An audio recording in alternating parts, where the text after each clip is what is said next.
Hello everybody, my name is SlitterDex, welcome to a brand new video, and today, Pokemon Winds and Waves were officially announced at this year's Pokemon Presents for Pokemon Day 2026, and I have so many thoughts about them. I'm so excited for this game, and I just want to get straight into it, so I apologize if my voice sounds kind of off right now.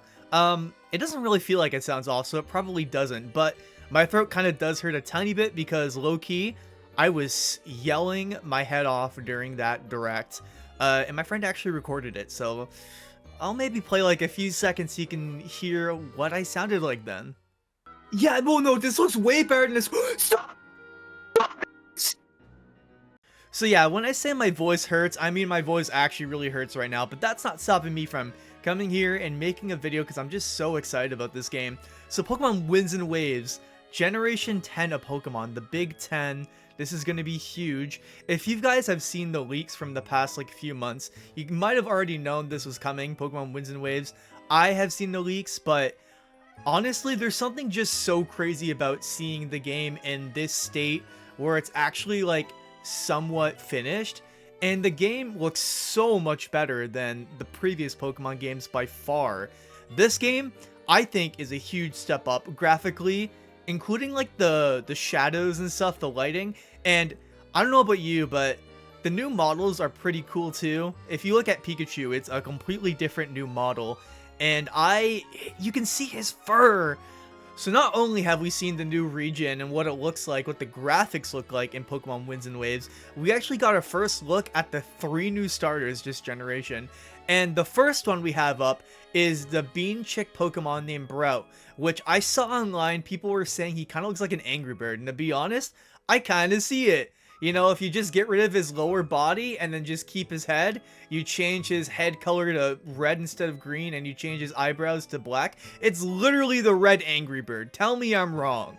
So let's take a quick look at Brout's description. It says, this Pokemon runs about energetically while photosynthesizing using the leaves on its brow. It's lively, but it can also be a bit clumsy.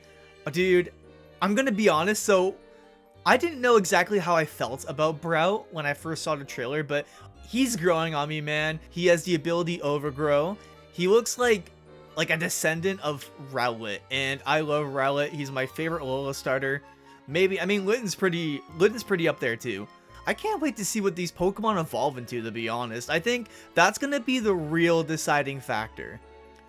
So next up, we have our first Fire Puppy Pokemon starter that we've ever had in any generation. We have Pombon.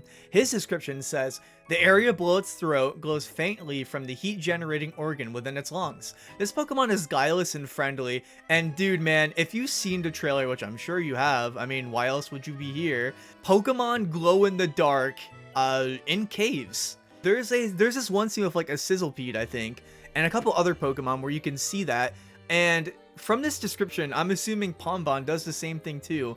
And that's really cool. It really just goes to show how good the lighting is going to be in this game. At least way better than Scarlet and Violet.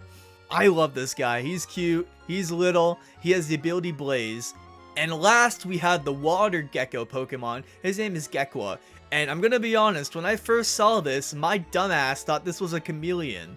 Gekwa's description says, this Pokemon launches springy balls of water from its tail. Gekwa is very intelligent and maneuvers shrewdly while putting on airs. And I think this might be the Pokemon I might choose. I'm not quite sure. I mean, each starter kind of has their own thing going for it. It's gonna be the final evolution that really sells me. But I think overall, as like a design, I think I like Gekwa the best out of the first set of starters. Now, besides the 3 starters, we also got new Pikachu forms, which look like they have a little tan going on, and they're version exclusive to each different Pokemon game, whether it's Winds or Waves. So, the thing says, this guy right here, the one that's on screen, his name is Mr. Windychew, and he's obviously going to be exclusive to the Pokemon Winds. And this one over here, Miss Wavechu is going to be exclusive to Waves. Makes sense, obviously. There isn't that much descriptions about it. The description that's on the website says, the latest video featured the appearance of some Pikachu with a brand new look. Just how could these Pokemon be involved in your adventure? Look forward to future announcements. So my guess is that these two Pikachus are going to have their own special abilities, maybe for traveling, considering, you know, one's based off winds and one's based off waves. I'm going to assume that if they are based off traveling, it won't be something crazy because I don't think they want to gatekeep an ability like that that's for travel between both games, but you never know. They could be regular Pikachus you can use in battle. So yeah, those are the two new Pikachus. I want to talk a little bit about the region. Now, like I said before, I think the graphics look pretty good. The characters also look good. Huge step up from Pokemon Scarlet and Violet, dude. Obviously, there's going to be character customization, so you can make your character look like whatever they want. Unless they take that away for some reason, which would be pretty dumb. The region itself gives me vibes of like a modern Alola.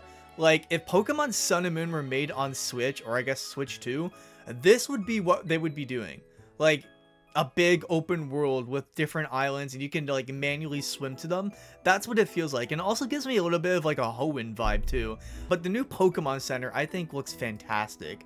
It's an outside Pokemon Center again, like Pokemon Scarlet and Violet, but I think this one just has so much more personality.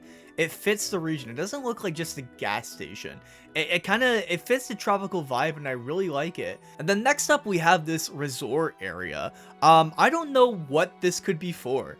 Maybe this is where like you start your journey. Maybe this is the Pokemon, like part of the Pokemon lab. I don't know. Maybe it's the Pokemon League. I think it looks really cool. It just has a very interesting design. There's a big Pokeball at the top of it, and there's even like a little town underneath too. And that also reminds me, that one town right here reminds me a bit of Pacific Log from Ruby, Sapphire, Emerald. So like I said, it kind of gives Hoenn vibes once again. There's a swamp area over here, and dude, like I said, this game looks great. The water once again looks great. There's reflections, dude. And the underwater section too, it's also like Hoenn in that retrospect. I'm just so excited about this game. I feel like I'm just ranting a bit. I feel like I might be saying some things over and over, but that's kind of just the fun of it, you know? But yeah, dude, this game looks great, giving lots of Alola and Hoenn vibes mixed together. The starters Pokemon, they're constantly growing on me. I'm pretty sure this is the first generation that's 5 years in between, which is, I like that a lot because it means they're probably taking the complaints they got from Pokemon Scarlet and Violet and really taking it to heart, which is what all of us want. I mean, we're all Pokemon fans.